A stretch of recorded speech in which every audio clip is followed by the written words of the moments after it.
Hello, everybody. I'm Ray Samich, along with Ratanjit and welcome to this edition of Stress-Free Living. Ratanjit, how are you this fine day? Wonderful, Ray. I got my second shot yesterday of Okay, COVID, but I have no side effects so far. Keep my fingers crossed. very So, good. You look great. I know some people have had some issues with getting the vaccines, but you have made it through, looks like both shots without any problem at all. That's good. yeah. Very good. How are So you feeling?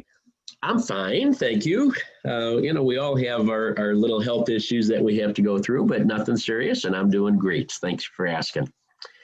Well, Ratanji, I think you have an interesting topic that you have brought to the table here today, something that we all feel from time to time, and that is anger. Sometimes we just, maybe this COVID situation is making us angry. A lot of people are stuck in their houses for months on end. A lot of people have been seriously affected financially because they've lost their job or they've lost some of the hours that they used to work. Maybe some of their expenses have gone up and their income has gone down. There's all kinds of reasons why people get angry. And I think we've seen more anger in the world over the last year. Maybe we ideally would like to think that we're coping with this by being more compassionate and kinder. We've addressed that in some recent shows, but I think the reality is that more of us get angry more quickly because of our frustration and our, I don't know, just our feelings of hopelessness.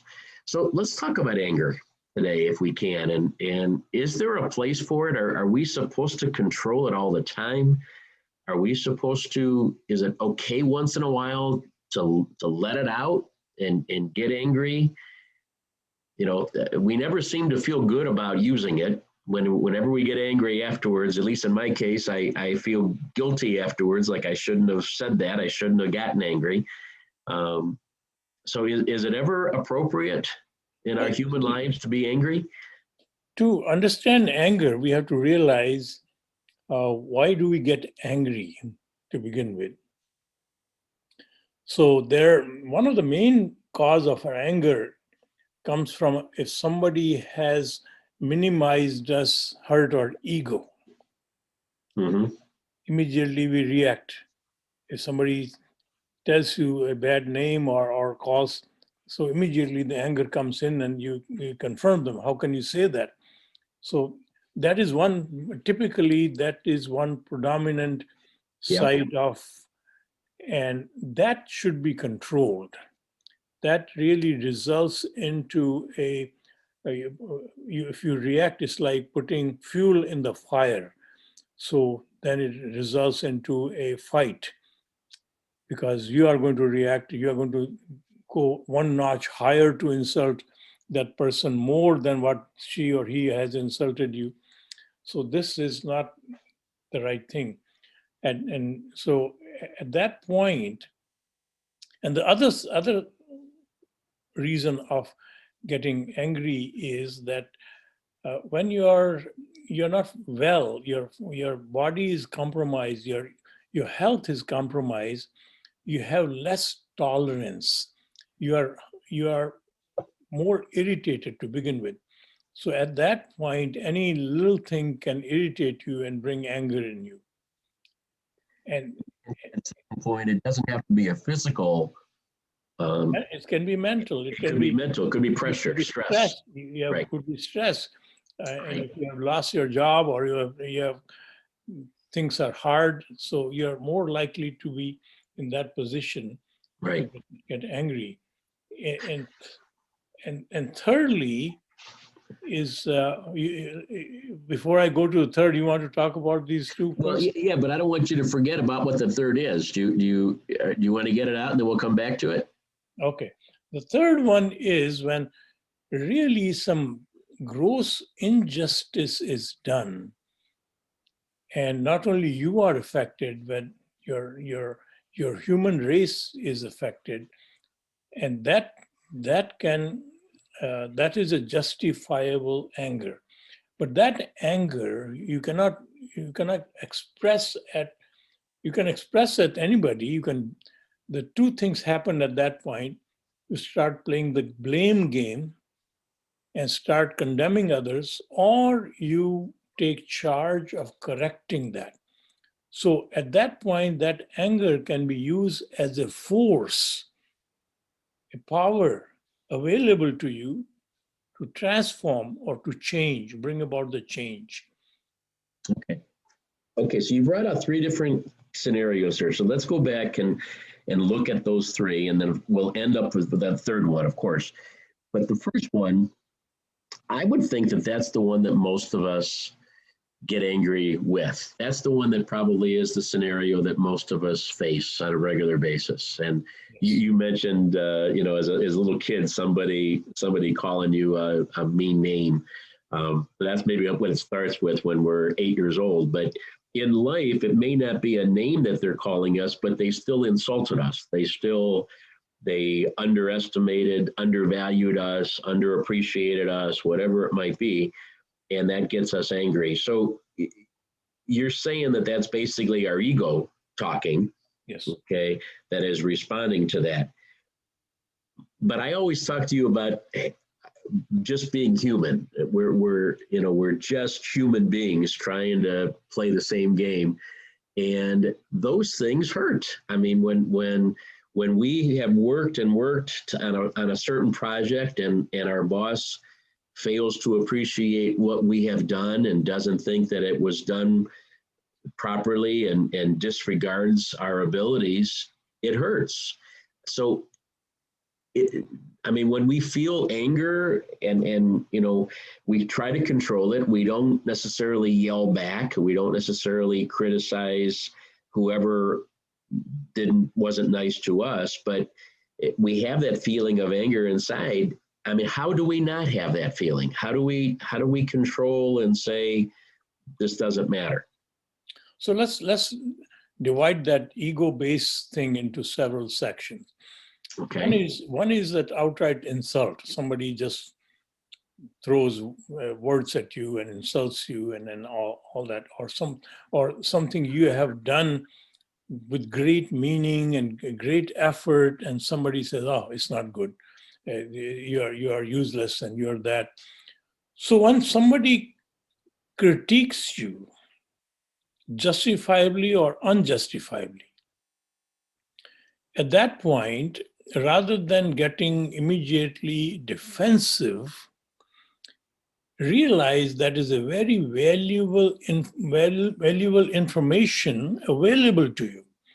So look deeply into, detach yourself from you and look deeply into, is there any way you could have done better? Is there room for improvement? So that there is always room for improvement. So that critique, that insult can help you elevate yourself. And once you are on that path, then really you can work under any environment. And it is many times when you work under a tough boss and you have no choice, you end up improving. Yes. Right? Mm-hmm. when you see that I have no choice, so then you accept that this is his habit. He gets angry. So then whenever he or she gets angry, you evaluate whether this was done rightly. Is there something I can do to improve? Or is it just he had a bad day or she had a bad day?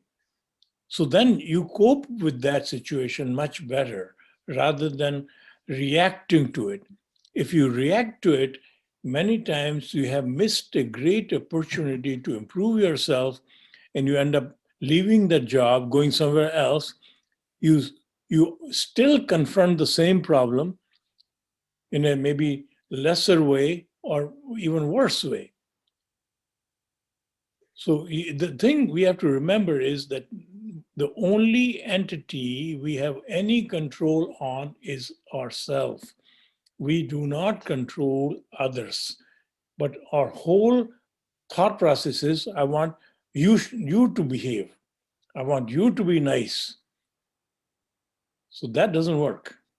You know, I think this is worth talking about a little further, because your whole your whole motto is add the highest value. And we've talked about that all the time. And we talk about how that's not as easy as just adding value. It takes more work to really dig deeper and figure out how to add the highest value.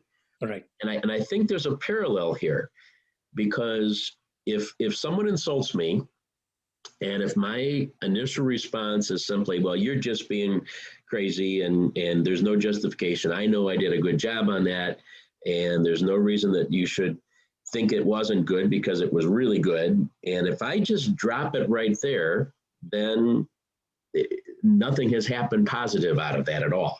Right. But if I do take that, as you said, as a springboard to say, you know what, let me look a little deeper into this. Let me see. Maybe he was crazy. Maybe, you know, I'll find out after looking more deeply into this thing, that it really was perfect. But chances are, if I look into it a little bit more deeply, I'll find out that there were parts of this that I could have done better. There were angles here that I could have pursued that would have added more value to that project that I was working on. And if you do even open the door of that possibility, you could see how that would control your anger then, because don't get angry yet, you know, take a look at this, because maybe there's legitimacy here. And you'll probably find out that there is at least some, if not a lot of legitimacy to that situation. So that kind of does go well with what you always say with, you know, looking to add value. If my first response is that I'm angry, you're crazy, this was perfect. Well, on the surface, that sounds great, but in the real world, that's probably not what happened because there is no perfection. We probably could have done it better. See, in our team, in my company, we had these bright managers, very well educated, very bright. So we will, okay, we want to find a solution to a problem. Mm-hmm. So when we put together and somebody would come up with this idea, somebody come up with a different idea. So whoever ideas was not accepted would get upset. Right? So then say, what is any reason for me to think, because you're not going to accept it? So then we decided, I brought in different color caps, yellow, red, white, green, and so on. And I asked, I said, when you are angry, wear the red cap and express. You can call me any name. So I'm upset, you are idiot, you are this and that. I understand you are angry in that mode. And when you are in the creative mode, you have new idea, wear the green cap. And tell us what your new idea is. And then if you want to wear a caution, you want to critique somebody, wear a yellow hat and said, this idea is not correct because of this reason or this reason and this reason. And now, once they started playing those roles, they also started realizing that they are not one person, their thought processes. So they started getting detached to their ideas.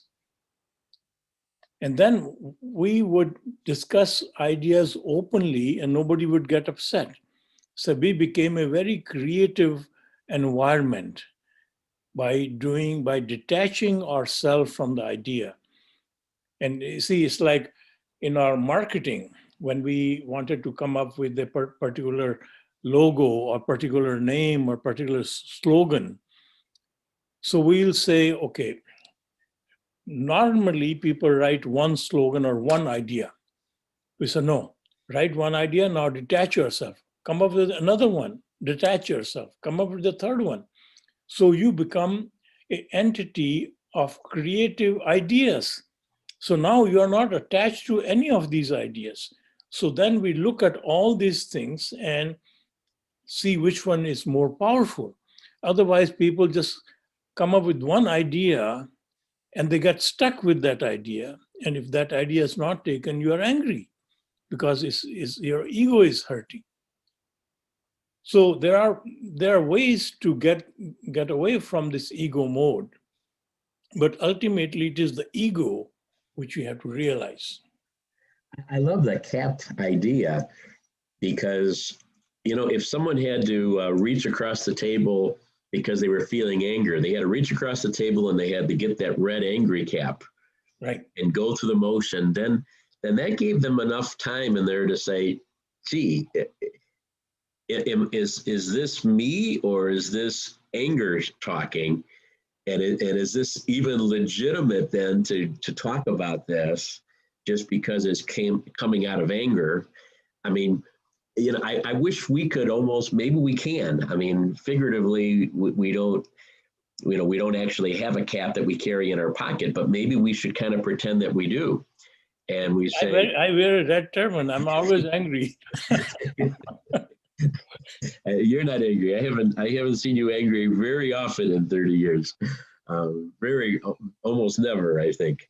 But if we could actually say, you know what, if I had to put a red cap on right now to tell the world that I'm speaking out of anger, Right. would I do it? Would I be willing to put that red cap on right now to admit to everybody that I am coming from a moment of anger? I think a lot of us would say, no, I don't think I'm going to do that. I think let me think these words through and these emotions through and do it from a different colored cap of normalcy and stability, because but we don't, of course. I mean, it's in a way I'm being silly because the anger takes us over so much that we're not thinking reasonably. We're not thinking logically at that point. And then we had a white hat, which was basically verifiable facts. Oh, So okay. there's no dispute that those everybody agrees on those. So that this way all right, put a white hat and tell me. So then what comes out of you have to make sure that those are verifiable facts. So it's very intriguing, and they loved it because it was a game. It Yeah, became a right. game. Yeah. No, I can appreciate that. I had not heard about that methodology before, but that makes a lot of sense. We are talking this morning on Stress Free Living about anger. And stress often makes us angry. That was the second type of anger that Ratanjit alluded to. We're going to come back in just a moment and talk more about that type of anger, and a little more probably about the ego anger as well.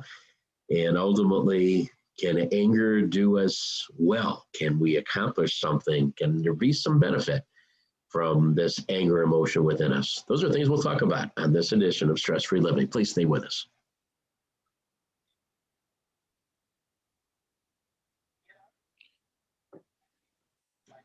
I like your Hawaiian shirt. My goodness. Well, I put it on. I dug it out of the closet because of the background. Yeah. So, Well, you look handsome anyways, no matter what you wear. oh, you're so crazy. But thank you for being kind. You're calling me names already? I am. My ego is getting hurt. So get it.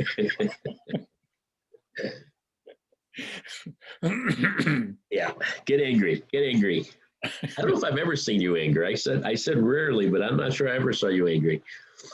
Had to be once or twice over. I'm a mean guy. Ask Dolly. She'll tell you I get angry all the time. Okay. Well, you hide it well. Okay, so I think we've talked through the ego part of it. I think let's move on to this, which, interesting enough, I think this is going to take the second. Let's see, how do I say this? The second one is when you are compromised health-wise. But the recipient of it needs to be a bigger part of that second scenario. See, when you are sick, you go to a doctor. Yeah. And you misbehave because you're sick, doctor understand that you are not yourself. Right, right, So once you realize you're not well, then you have to be sympathetic, and that's where uh, empathy comes in. right, So absence of empathy right. will generate ego, and ego and empathy cannot coexist. So, but again, you have to remind me of things. I don't remember all these things in the show. Well, that's why I think that the recipient has to be much more empathetic, forgiving, kind, tolerant, patient Yes. in those scenarios. So that's good. Um, Maybe after we talk that one through, we can go back to the idea of detaching, because you referred to detaching earlier, but we didn't go into that. All right. But maybe the detaching, then you could talk about for both the scenario one as the person who gets angry and scenario two as the person who is the recipient of the anger, to detach themselves from those situations, you know, be that third person that looks at themselves. So if you follow that line of thought, we can come back to that afterwards. But let's talk about the second scenario first. Okay.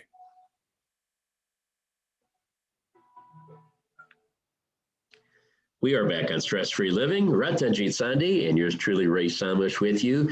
Thank you for sharing your time with us today as we are talking about anger. Actually, it was a suggestion from one of our listeners asking us why we get angry and is there some benefit to getting angry. And so that's what we're talking through here today. Ratanjit, so the first type of anger that we've talked about is based on Ego. our ego.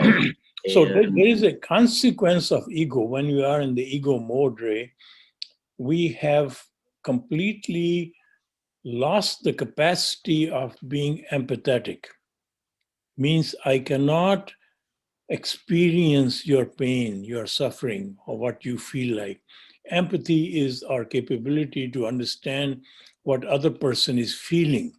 And when you are in the ego mode, it becomes depends on how much of ego is empowering you.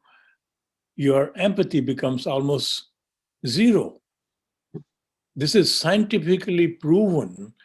I think I have given that example many times when the brain, which is basically mirror neurons, which are reflective, and when you have mirror neuron activity in your brain, you have empathy. And when you are ego, when they ask people to write an essay on gratefulness or the difficulty they felt and they are grateful for, and they ask them to write essay what they have achieved, what they are proud of. And the people, and then after the writing the essay, they transform their thinking into pride or gratefulness. And and when they measure after that their mirror neuron activities, they found no activity in the brain of people who were feeling proud. So pride and ego are coming from the same angle. So we in the last show we talked about and I'm sorry, but empathy, just to close that thought though, because the important part was that the empathy, people that had been grateful, people that had undergone challenges were able then to feel and experience the empathy for others. yes. Okay, which is so important to state just because that is, I think, something that we all want to do. We all want to be able to have that empathy towards other people around us. And you can't have that if you are parked in ego and pride. So the real understanding we should all have is that all our successes, which we claim that I succeed, I achieved this, I did this, are never because of us alone. They are being helped by the environment, by other people, and the conditions. So all our successes are in spite of us, never because of us. So that takes away your ego. brings the ego down and brings you into gratefulness. You see these gold medalist athletes when they run a gold medal race, and at the end of the race, the burden of that victory is so much.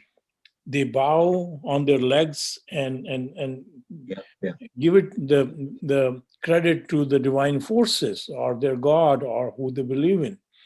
So it is always because of all these other things which are helping us. This human body itself is gifted to us. We have no contract.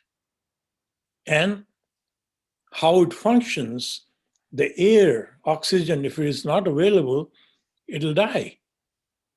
So you give credit to the oxygen, you give credit to the warmth you are in. If it is no sun comes out, you are completely frozen. This body cannot operate. So there are so many elements which allow you to perform or bring creativity, and we don't really think about that. We take those things for granted.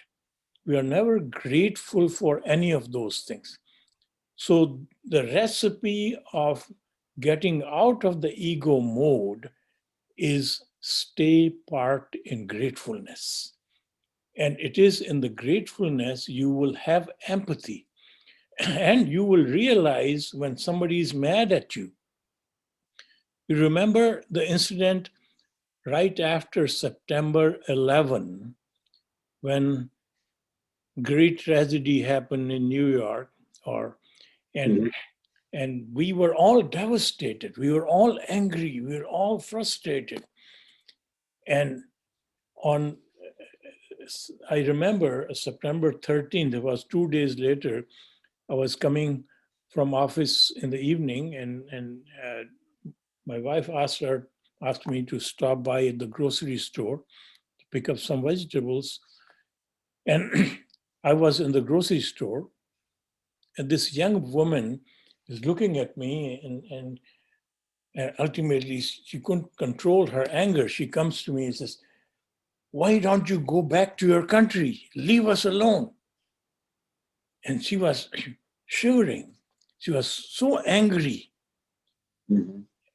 At that time, if I had my ego controlling me, I would have shouted back at her. But I was parked in empathy, fortunately. And I said, "Ma'am, I realize your pain. I am also suffering the same pain. And if by spanking me, by hitting me, or by getting angry at me, shouting at me, reduces your pain, please go ahead. But please realize we are into it all together. And it is by being together we can survive." And she started crying like a child and came and hugged me. And now in the store, by then, this noise was going around. People who were looking at, they all came and started hugging each other. Yeah. So that is the power of empathy. But empathy allows you to understand why somebody is upset. It allows others to be upset. We don't hold the grudge against them. We don't reciprocate with the same anger. But you will do that if you are parked in ego. Right. So, there are many times when we are angry that we disregard the feelings of other people, and we say things in those moments that we ultimately do come back and regret, Right. especially if it's with a family member or a friend or a child or whatever it might be. And we say something, out of the frustration, the heat of the moment. And afterwards, when we're by ourselves, when we do have those regrets for the words that we spoke, we actually ask ourselves, how in the world did I even say that? How for example, I love my wife so much, and why would I say that to her? But now you kind of explained how that's possible, because in the moment of total ego, when ego has totally overwhelmed us and that's all we can think of, we're not thinking about anybody else's feelings. We're not thinking about anybody else's, any aspect of them. We're only thinking about ourselves in that moment. Yeah, at that moment, the main thing we have to remind ourselves is every moment of our life, we should remind ourselves that my purpose of life is to add the highest value. So now, if somebody is shouting at me, I have to ask, what do I do? Should I, he's or she is wrong. I haven't done this. So I should defend myself. Now, when I go into defense mode, that is ego mode. And when I come into empathy mode and then realize that my role doesn't change, my role is still to add the highest value. So then you ask, under this condition, how do I add the highest value? And many times you may have to agree with that anger that is expressed. It says, you are right. I should have thought about it. I should have. So diffuse that anger. Mm-hmm. And that is how the closeness happened between these two people. If you react to that anger, people who love each other become enemies. But if we react passionately, understand that whatever is bothering them, and many times, Ray, the second part, that is their health is compromised, they may not be feeling well, they may be irritated, and their fuse is so short, and anything little bit can put them into the anger mode. So we have to understand that. That's why when you go to a doctor and you are reacting violently, the doctor realizes that you're running 105 degrees temperatures, so you have no control. Right. So they don't defend you, they control you, and they give you a medication. Yeah. So you know what, and you've touched briefly there quickly on the second type of anger, which is when we're not ourselves, and for a physical reason, a stress reason, like we talked earlier. It doesn't justify the anger, but it explains the anger so that there's a reason for it. And so, and that does happen, and it happens. It's a fact of life. It happens for all ages, but it certainly happens more as people get older because there are physical changes, there are mental changes for people as we age. And so those physical restrictions often cause less patience and less understanding, total frustration for a lot of people that used to be able to do everything anytime they wanted to, and suddenly now they're stuck. They can't drive, they can't get out of the house, they can't, maybe they can't get out of a wheelchair, whatever the case might be. There's physical restrictions. There's a lot of emotional, mental restrictions. Maybe they've undergone serious losses with the loss of a longtime spouse or whatever. I mean, there's all kinds of reasons why people now suddenly are more prone to be angry and more prone to show that anger. So in all of these, though, that you've just talked about, whether it's the first type with ego, whether it's the second type with more physical or emotional reasons, I'm hearing that the recipient of the anger is a much more important piece in this process than I ever thought before. What the reaction is from the recipient of the anger is really as much, if not more, of a key than the person who gets angry. Yeah. You always blow me away whenever I come back and I call you up and I say, I've got this problem I'm dealing with, and you always say, the first thing I should do is be grateful that the problem came to me. And I'm saying, are you crazy? I'm not going to be grateful I got another problem, but this is, but that's how you always start the conversation. I love you. I'm not calling you crazy, but I'm making a point. But it's like, I can't think about being thankful for a problem. Okay. Yes. But in a way, I think you're also saying now that we should be thankful in a way when people are angry with us, Yes. because it's an opportunity for us to not only diffuse the anger, but also to find out why the anger is there and maybe have a long-term solution for it. Yes. See, as a recipient of anger, somebody is angry with you and all that. So you have an amazing, just like that problem you have, should be grateful. You have an opportunity to add value to that person, to that situation. You are able to comprehend, you are able to realize. And many times people are angry and we always play the blame game. And that all comes from ego. So I didn't do that. And he said this to me, he said this to me, she said this to me, and we multiply that and we forget what we said. And in this process, we are playing, in our society, Ray, we are less than 5%, 4.39% population of the world.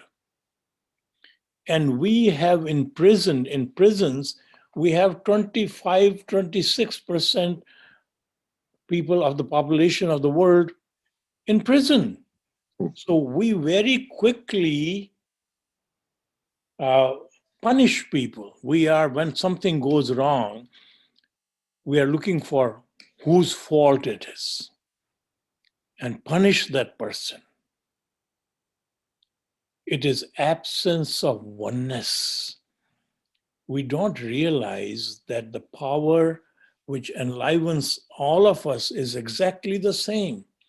We are all in the same boat. We are all affecting each other. So if you are hammering a nail and if you hit your thumb, are you going to sue your right hand, which had the hammer? Or are you going to hit back the right hand? You're going to hurt yourself. So instead of putting people in prison, we should understand why they did that. Maybe there are mental disorders, there may be a difficult situation they are going through, they are depressed, they're lonely, all these situations can cause people to do crazy things. But we don't worry about those things. We immediately want to punish them, Mm-hmm. right? Mm-hmm. Mm-hmm. And we look our society, where are we? As a consequence of that thinking, we are so divided. We are crucifying each other, and we are more angry than any time in the uh, in the history. The human race is more angry than any other time in the history. You're saying right now, on top of with the pandemic and with all of Yeah, the with everything. social unrest and everything? So we are constantly blaming. Yeah. We are blaming the government, we are blaming the science, we are blaming this, and we are blaming corporations. And yes, there is fault to go around with all these entities. And again, ultimately, when ego is controlling every decision, the consequence of that thinking is, what is in it for me? And when corporations are thinking, what is in it for me? Regardless of what it does to the public, when our politicians are thinking, what is in it for me? Regardless of what is happening to the people. So, in that mode, you are going to create nothing but problems. So, ultimately, we have to think as one. What affects you affects me, directly or indirectly. All right, when we come back, we have one more break here. When we come back, we're going to talk just a little bit more about this idea of being the recipient, what we can do, and how we can handle it in the oneness mode. But then we're also going to talk for a few minutes about maybe the cases when anger is justified. And some of the great leaders of the world that have used that anger in a very positive way to make legitimate change. This is Stress-Free Living, and we're talking about anger today. Ratanjit and Ray, we'll be right back with you.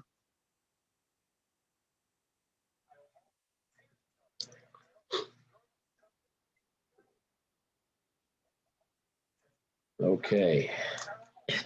So we went a little long, so we're going to come back. 46, we'll have about 13 minutes. So I wanted to make sure we talked thoroughly about Positive side of anger.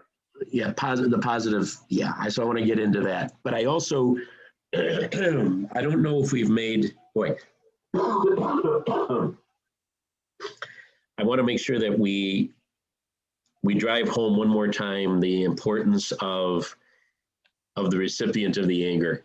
I just want to follow up with that one more time, because I think we always feel the victim. We always feel that we're the victim by being the recipient, and we think we're powerless. We think that we're, maybe the best we can do is turn our cheek and walk away. But there's actually so much more we can do. So I just want to dwell on that just a little bit more, because you've opened up that idea that I never thought of before. I'm sure most people haven't. We make it all about the person who's showing us anger. We don't think at all that we have a role to play in that. Yes. So I think we need to just pound that home a little bit more, and then move on to and obviously Gandhi is a premier example of that. Yes. Okay. Okay. Okay. Are we there yet? Nope. Sitting in the car and like kids, are we there yet, Daddy? Yeah, right. Yeah. Daddy, are we there yet? No. I would say this is the last ad. See, biggest complaint people have about me is that I have not grown up.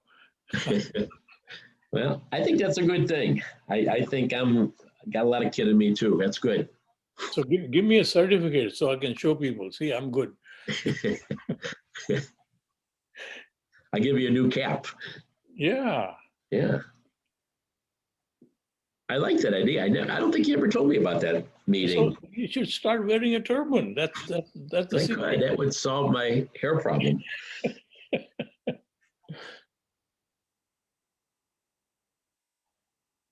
And people know when you're wearing a red turban, but watch out, today he's going to be angry. Yeah. Boy, then I have to work to be angry all day. That would be hard.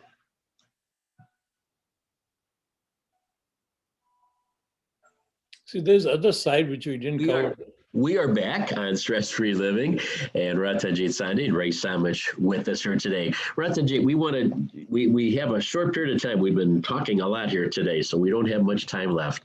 But I wanted to go back one last time on the importance of the recipient of anger, because I think so many times when we are that recipient, we freeze up. We consider ourselves a victim. We want to retaliate. We want to shout back out, no, it's not my fault, or you're the stupid one, or whatever the response might be that we just have a logical response to. And I don't think we realize that we have an opportunity in that mode to actually add incredible value, not only to the moment, in diffusing the moment, but actually in helping the person who was showing that anger. Because as you've talked about here today, in a way that anger might be their way of reaching out and letting somebody in the world know that there is a problem. Yes. That was otherwise hidden. And so if we're the ones in that situation to actually say, oh my gosh, this person has maybe a health issue, maybe they have an emotional issue, maybe they just have a problem that's going on in their life that is bringing them to a boiling point, whatever the scenario might be, we're like we talked about in a unique position perhaps to help and truly make a difference in that person's life. So you always tell me to kind of step out of my body when I'm in difficult situations. And when you first threw that idea by me, I again, I kind of said, I can't do that, but you've helped me to learn how to do it. Explain what you mean by that for our audience. When they're in a tough situation, they can actually disconnect and watch themselves, right? Well, see, the realization that I live in this human body, and the brain and human body is gifted to me. So the moment I come out of it, and that me, which comes out of body and looks at this human body, what is saying, what it is performing, is a neutral divine power, which is same as exists in the person who is getting mad at me. So that gives you a neutral understanding what is happening here. You are not attached to the situation. So it's like I walked into a store. It was very, this was in Switzerland. And this gentleman walked in very angry at the store managers. He was speaking in the local language, and I couldn't understand, but I couldn't realize that he was very angry. So I saw the reaction of that person receiving that anger was very calm and very quiet, and basically understood what was wrong, admitted, sir, this was wrong, and this would be corrected, and so on. And pretty soon that person calmed down, and then suddenly he realized, and he said, "Look, I'm sorry, I maybe spoken some bad words." But all that happens because the other person was not reacting to that. Right. And so similarly, but realize, Ray, without empathy, you cannot separate yourself and see others' point of view. It is very important that you have to first understand others before you can make them understand you. Whereas in our communication, what we call as communication is constantly, I can't wait before you shut down and give my point of view. I'm only part on my point of view. I'm not listening to others. Mm-hmm. Whereas when somebody is talking to you, whether they are angry, if they are angry, if we repeat that anger, says you are angry because of this and this and this, and that means you are listening to them. And most important point is first make them realize it is less important when somebody is angry for you to make your point. It is more important to understand their point. Mm-hmm. And if you can kind of step away from it, that's so much easier to do. Because right. if you're right in the middle of that battle, you can't do that, because now your human body takes over, and now you're dodging the bullets, and you're getting ready to shoot your own bullets and everything else. But if you can step out of that and look at it kind of as a third party person, then you have the ability to show that empathy and to listen, like you said. And so often when you do that, you find out, I have found out in those scenarios that my initial reason why I started to get upset, angry, probably wasn't even real. I had made a quick judgment on what was going on. And when you're able to walk away and step away a little bit and look at it, you realize, oh, that's not what actually happened at all. This whole thing is based on something that isn't even real, that was a misunderstanding or a miscommunication. So it's so easy very many times to diffuse the whole situation by saying, wait a minute, you think this is happening and this didn't happen. Oh, and the problem is solved. Human body mode, you are designed to make split-second decisions. Right. Because body has to save itself. Right. So if you are acting in the human body mode, which is the ego mode, you are going to react. Mm-hmm. You only get control of yourself when you are in the spiritual mode, when you are in the mode of power mode, which is enlivening you, and it automatically makes you grateful. And then you control the mind through that power. Instead of mind being run by the human body, it will be run by the oneness divine mode, and you have total control. Now, the other side is, with the limited time left, we need to talk about what is the benefit. Is anger any times can be used as a pent-up energy? Because when you're angry at injustice done to the human race, you're angry at something which is not adding value and subtracting value, at that point you have to take a stand. I remember when Mahatma Gandhi, after completing his law degree, went to South Africa. He was traveling in the train with first class ticket, and the ticket collector came and threw him out of the train. So says, you colored guy, you are not supposed to travel in first class. So that made him angry, but he did not go and kill somebody. He organized that this is something which I'm going to take a mission to fight against, but it is going to be done with non-violence. And that movement brought amazing changes to the entire human race. He brought the same movement to India, and as a consequence of non-violent and non-cooperative movement, he was able to throw the most powerful British government out of India and freed up India.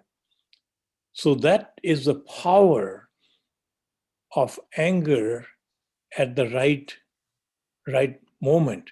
And that anger really is not to be reacted right away. You have to conceive, and because ultimately you have to put it to the mind and ask the mind, how do I add the highest value? And you are going to find a solution to add the highest value. So in that case, the highest value was bring back the human rights, bring back the right of normal people ahead of the right of British government. So that is how things are done. And that's a tremendous example. There's many other examples where good results came out of really difficult situations. You've shared in the past Mothers Against Drunk Driving. One of the strongest groups out there that has made incredible changes in terms of getting drunk drivers off the streets, and ultimately with that saving a lot of lives. But those types of organizations many times were started with, whether it's, you can call it grief or whether you call it anger, because I'm sure that any parent who has lost a child unnecessarily, has got incredible anger inside of them, that how could this happen and why would this happen? And so see that MAD organization, yeah. MADD is Mothers Against Drunk Drivers, was established by a mother whose teenager son was killed by a drunk driver. Right. So she now passed so many laws and helped pass so many laws in Congress because of her stand and organizing this great organization. Exactly. See, the bottom line is this. I remember a quote, because we are all in this for There's a quote from Martin Luther King, and I quote, "It really boils down to this, that all life is interrelated. We are all caught in an inescapable network of mutuality, tied into a single garment of destiny. Whatever affects one directly affects all indirectly." Mm-hmm. And that is why in Martin Luther King's, it was no revenge. He did not want to take revenge from people because he knew that everyone is in the same boat. If I take revenge, I'm basically taking revenge with my own self. Ratanjit, we'll have to make that the last word here today because we are out of time. But thank you so very much for sharing your thoughts in a loving way, certainly not an angry way, as we explored the idea of anger and how we can better cope with it, how we can less have it and respond better to it and use it wisely under certain circumstances.